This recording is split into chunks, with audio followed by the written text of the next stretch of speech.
Today we have quite a rare car from a relatively unknown manufacturer, the Royale Motor Company. This is the Royale Sabre, the second of a total of 3 models that the Royale Motor Company produced between the late 80s or early 90s and the company's demise around 1999.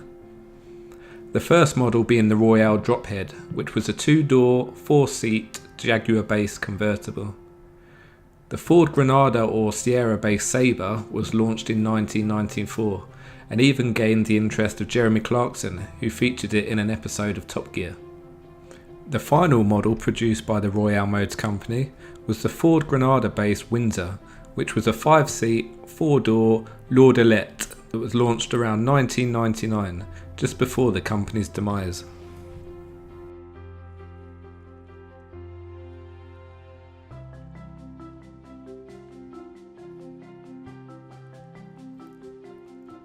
Although some people argue that kit cars are not classic cars, I would say that I'm more swayed towards the opinion of those who can appreciate the time and effort which goes into creating fantastic period looking vehicles such as the Royale Sabre.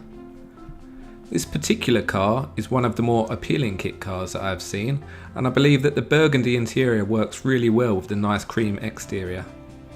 The chrome details are not overbearing and in my opinion add to the whole presence of the car. I don't believe many people would disagree with me if I were to say that John Barlow, the company's founder and well-known kit car designer, may have taken 1 or 2 design cues from the BMW 327 when he was designing the Sabre.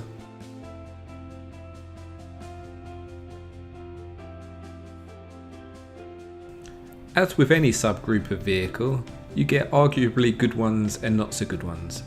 In my opinion, the Sabre is up there in the good category. On first glance, you can tell that the interior is well put together, which many kit cars lack.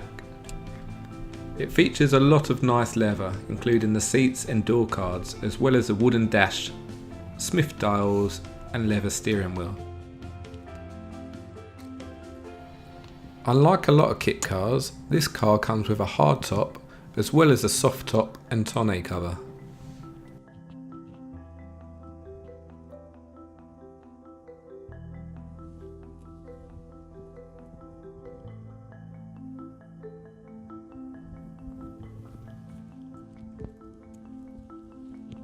This is where this Sabre is different from the majority, if not all other Sabres.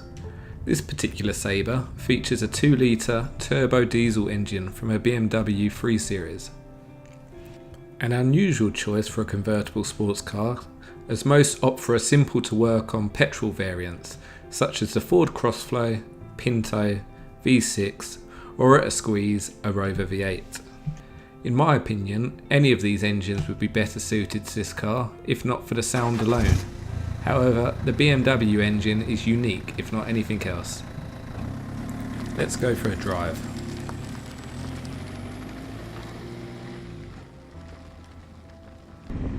The first thing you notice when you go for a drive is, as we were just discussing, it's a diesel.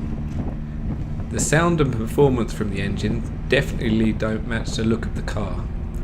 Usually with kit cars from this era, you have a busy petrol engine with the sound to match.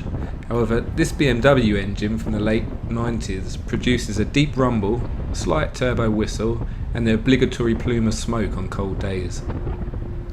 It has plenty of torque, which is unnecessary for a vehicle such as this, as I can't imagine many people towing or racking up a large amount of motorway miles. Besides the engine, the drive is what I have come to expect when driving a kit car. Fairly harsh suspension which travels throughout the interior, resulting in a somewhat shaky experience. The steering also seems to wander a bit, however both of these aspects may be exaggerated from the harsh and country narrow roads that I was travelling on. The steering on this particular car is power assisted, which is great for slow manoeuvres, and the brakes work well. The seating position is comfortable, however you sit very low, which results in your head being the only body part visible from the outside. It's a bit of a strange sight for pedestrians, but it doesn't affect the visibility from behind the wheel. So how would I sum up this Royale Sabre? Well, for me, it's likely to be the most attractive and well put together kit car I've seen. However, with that being said, the drive is on par with the other kit cars that I've driven, which all seem to lack a bit of refinement, and the engine, while unique, doesn't appeal to me in this car. Thank you for watching, and I hope you enjoyed this video. Please feel free to like, subscribe and leave a comment below. I have also set up a Facebook group that you are welcome to join. A link can be found within the description.